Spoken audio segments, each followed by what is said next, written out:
प्रधानमंत्री नरेंद्र मोदी आज 16वें सिविल सेवा दिवस कार्यक्रम के समापन सत्र का पुरस्कार समारोह में मुख्य अतिथि के रूप में भाग लिया। दिल्ली के विज्ञान भवन में सुबह 11 बजे कार्यक्रम हुआ। प्रधानमंत्री नरेंद्र मोदी सुबह आज कार्यक्रम को संबोधित किए, साथ ही वह नौकरशाहों से भी बातचीत की। भारतीय सेना ने जम्मू कश्मीर के पुंछ जिले में आतंकी हमले में शहीद 5 जवानों के नाम जारी कर दिए हैं। पुंछ हमले की जांच एनआईए भी करेगी। एनआईए की टीम आज शाम तक घटनास्थल पे पहुंचेगी। जम्मू कश्मीर के पुंछ जिले में गुरुवार को हुए आतंकी हमले में 5 जवान शहीद हो गए हैं। जैश-ए-मोहम्मद से जुड़ी आतंकी संगठन पीपल्स एंटी फासिस्ट फ्रंट ने पुंछ आतंकी हमले की जिम्मेदारी ली है। सेना की ओर से जारी बयान के मुताबिक आतंकियों ने राशन और ईंधन ले जा रहे सैन्य वाहन को निशाना बनाया था। इस बीच आतंकी हमले को लेकर के एक बड़ा खुलासा हुआ है। बताया जा रहा है कि पुंछ आतंकी हमले में आतंकवादियों ने चीन में बनी गोलियों का इस्तेमाल किया था। सेना और एनआईए अब इसी चीन कनेक्शन को भी खंगालने में जुट गई है। तृणमूल कांग्रेस नेता अभिषेक बनर्जी ने समलैंगिक विवाह का समर्थन किया है। एक बयान में टीएमसी नेता ने कहा है, हर किसी को अपना जीवन साथी चुनने का अधिकार है। इसके साथ ही उन्होंने मामले में देरी के लिए केंद्र सरकार की आलोचना भी की है। समलैंगिक विवाह को कानूनी मान्यता देने वाली याचिकाओं पर सुप्रीम कोर्ट में सुनवाई चल रही है। केंद्र सरकार ने याचिका का विरोध करते हुए इसी शहरी अलिट विचार कहा है। माइक्रो ब्लॉगिंग साइट ट्वीट के सीईओ एलन मस्क ने अपनी घोषणा के मुताबिक लेगेसी वेरीफाइड अकाउंट पे ब्लू टिक हटा दिए हैं, जिससे कांग्रेस नेता राहुल गांधी, यूपी के सीएम योगी आदित्यनाथ, दिल्ली के सीएम अरविंद केजरीवाल, क्रिकेटर विराट कोहली, अभिनेता शाहरुख खान समेत कई विशिष्ट हस्तियों के ब्लू चेक मार्क्स हट गए हैं। मध्य प्रदेश के कई दिग्गज नेताओं ने ट्विटर अकाउंट से ब्लू टिक हटा लिया गया है। ट्विटर की इस कार्रवाई से राजनेताओं में भी खलबली मच गई है। इस सूची में शिवराज सरकार के कई मंत्रियों के साथ साथ कांग्रेस भी कई बड़े नेता शामिल है। वहीं मुख्यमंत्री शिवराज सिंह चौहान का ब्लू टिक तो बच गया है, लेकिन उनके ऑफिस का ब्लू टिक हटा लिया गया है। इसको 16 लाख लोग फॉलो करते हैं। कर्नाटक में 10 मई को होने वाले विधानसभा चुनाव के लिए 3,600 से ज्यादा उम्मीदवारों ने कुल 5,102 नामकरण दाखिल किए हैं। निर्वाचन अधिकारियों ने ये जानकारी दी है। उन्होंने बताया है कि नामकरण पत्र दाखिल करने की प्रक्रिया 13 अप्रैल चुनाव अधिसूचना जारी होने के साथ शुरू हुई थी। कर्नाटक के मुख्य निर्वाचन अधिकारी के कार्यालय ने एक बयान में कहा है कि कुल नामकरण में से 3,327 पुरुष उम्मीदवारों द्वारा 4,710 और 304 महिला उम्मीदवारों द्वारा 391 नामकरण दाखिल किए गए हैं, जबकि एक नामकरण अन्य लिंग के उम्मीदवार द्वारा दाखिल किया गया। चांदी की टकसाल के पास 4 दिन पहले रामप्रसाद मीणा के एक व्यक्ति ने आत्महत्या कर ली थी। उसने आत्महत्या से पहले एक वीडियो शेयर किया था। इसमें उन्होंने कई लोगों को अपनी आत्महत्या के लिए जिम्मेदार बताया था। उसके घर गुरुवार को पूर्व उप मुख्यमंत्री सचिन पायलट पहुंचे थे। उन्होंने रामप्रसाद मीणा के परिजनों से मुलाकात की। उन्होंने कहा है, इस मामले की जांच निष्पक्ष होनी चाहिए। वहीं अशोक गहलोत सरकार के एक मंत्री ने भी इस मामले की जांच की मांग की है। उत्तर प्रदेश में निकाय चुनाव के बीच पीलीभीत से बीजेपी सांसद वरुण गांधी के बयान ने एक बार फिर सियासी हलचल बढ़ा दी है। बीजेपी की सांसद चुनाव में होने वाले बेतहाशा खर्च पर बड़े सवाल खड़े किए हैं। उन्होंने हिंदी अखबार में एक लेखक द्वारा चुनाव में बेतहाशा खर्च का सवाल खड़ा किया है। उनका कहना है कि चुनावी चंदे पे निर्यंत जरूरी है। पंजाब सरकार के द्वारा प्रदेश में सभी सरकारी कार्यालयों के समय में बड़ा बदलाव किया है। सरकार ने अधिक गर्मी बढ़ने पे बिजली खपत घटाने की दिशा में पंजाब और चंडीगढ़ में स्थित अपने कार्यालयों के खुलने और बंद होने के समय में बदलाव करते हुए आदेश जारी किया है। वहीं केंद्र सरकार द्वारा राज्यों को गर्मी की लहर की स्थिति के प्रभाव को कम करने के लिए कर्मचारियों और मजदूरों के लिए काम के घंटों को फिर से निर्धारित करने के सुझाव के एक दिन बाद पंजाब सरकार ने 2 मई से कार्यालयों के समय में बदलाव किया है।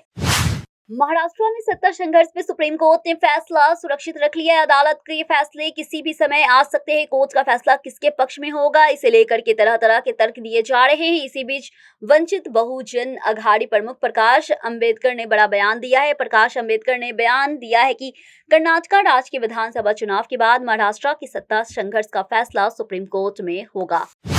बिहार की महागठबंधन सरकार पे हमला करने में बीजेपी कोई कसर नहीं छोड़ना चाहती है। केंद्रीय गृह राज्य मंत्री नित्यानंद राय ने नीतीश कुमार की सरकार पर राज्य में कानून व्यवस्था बनाए रखने पे विफल रहने का आरोप लगाते हुए दावा किया है कि हत्या, रेप और अपहरण की घटना में पिछले साल अगस्त में महागठबंधन सरकार के सत्ता में आने के बाद कई गुना वृद्धि हुई है। एयर इंडिया के एक पायलट को अपनी ही महिला मित्र को कॉकपिट में घुमाना महंगा पड़ गया है। घटना 27 फरवरी को दुबई से दिल्ली के लिए उड़ान भरने वाले एयर इंडिया फ्लाइट की है। एयर इंडिया के पायलट पे कॉकपिट में अपनी महिला दोस्त को सैर कराने की वजह से डीजीसीए में मामला दर्ज किया गया। ये विमान नियामक महानिदेशालय नागरिक उड़ान सुरक्षा मानदंडों का उल्लंघन है, जिसके तहत पायलट पे मामला किया गया है। कांग्रेस के पूर्व अध्यक्ष राहुल गांधी ने दिल्ली के मुखर्जी नगर इलाके में पहुंच के संघ लोक सेवा आयोग और कर्मचारी चयन आयोग की परीक्षाओं की तैयारी करने वाले कई युवाओं से मुलाकात की है।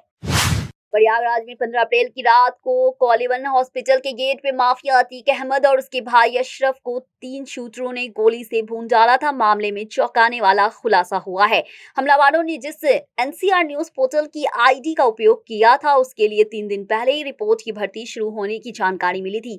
अतीक और अशरफ को 13 अप्रैल को रिमांड से पहले एनसीआर न्यूज पोर्टल संचालकों ने प्रयागराज के कई छूट भैया पोर्टलों से जुड़े युवकों से संपर्क साधा था।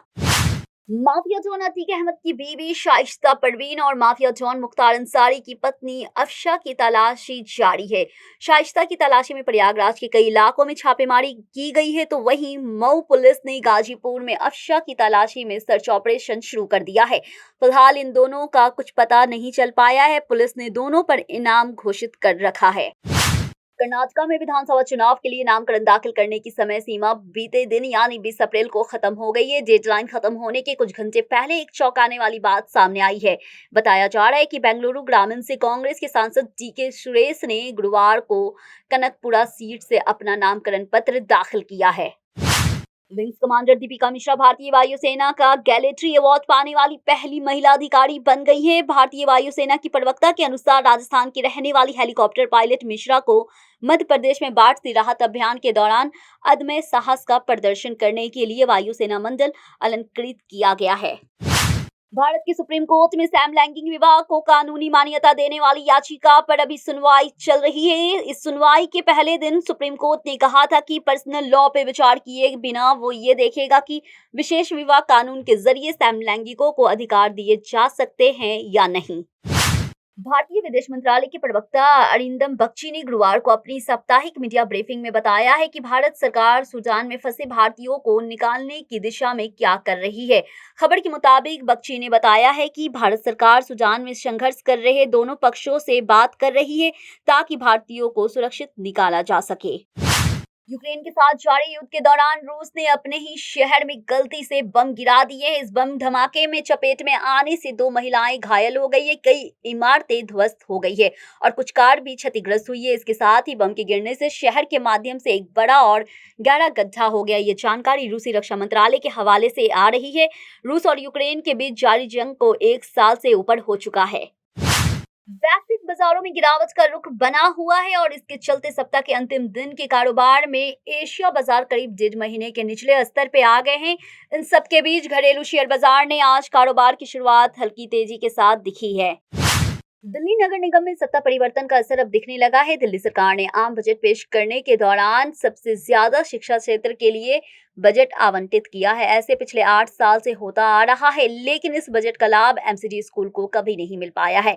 अब एमसीडी में सत्ता पर आपका कब्जा होने से इसमें बदलाव आया है। शिक्षा मंत्री द्वारा दी गई जानकारी के अनुसार दिल्ली सरकार द्वारा एमसीडी स्कूलों के लिए इस साल 1700 करोड़ रुपए का फंड रखा गया है, जिसमें पहले क्वार्टर के लिए 400 करोड़ रुपए का फंड एक दिन पहले जारी कर दिया गया है।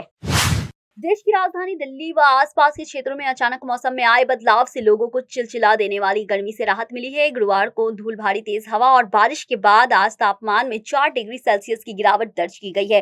तापमान में गिरावट का सीधा असर ये हुआ है कि राजधानी के लोग आज गर्मी से परेशान नहीं दिखे।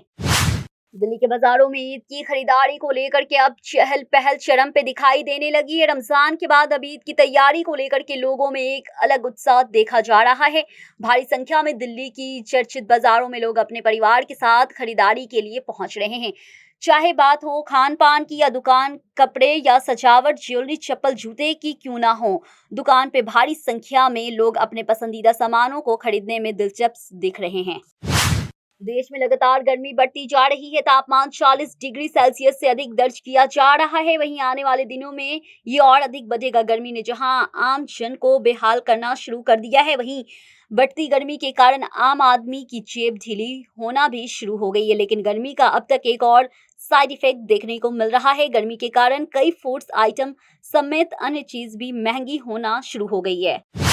कोरोना वायरस की चाल और चरित्र दोनों हैरान कर रहे हैं। कोरोना वायरस के खिलाफ देश मजबूती से लड़ रहा है। ज्यादातर संक्रमित मरीज घर पे रहकर ही ठीक हो जा रहे हैं। लेकिन 18 अप्रैल को वायरस का जो डेथ मीटर रिलीज किया गया है वो चौंकाने वाला है, बेहद आलमगीर है। यूपी के प्रयागराज में माफिया अतीक अहमद और अशरफ की कब्र पे तिरंगा चढ़ाने वाले कांग्रेस से निष्कासित नेता राजकुमार सिंह रज्जू को जेल भेज दिया गया है। कोर्ट ने राजकुमार को 14 दिन की न्यायिक हिरासत में जेल भेजा है। भदोही जनपद में निकाय चुनाव को लेकर के समाजवादी पार्टी ने नगर पालिका परिषद और नगर पंचायत के लिए अध्यक्ष पद के लिए 5 प्रत्याशी की घोषणा कर दी है। जिले की 2 नगर पंचायतों में अभी सपा ने अपना प्रत्याशी नहीं उतारा है। बीते चुनाव को देखते हुए सपा की तरफ से जारी लिस्ट में बहुत कम अंतर से हारे प्रत्याशियों पे ही दावा खेला गया है, जो भाजपा के लिए सरदर्द बन सकता है।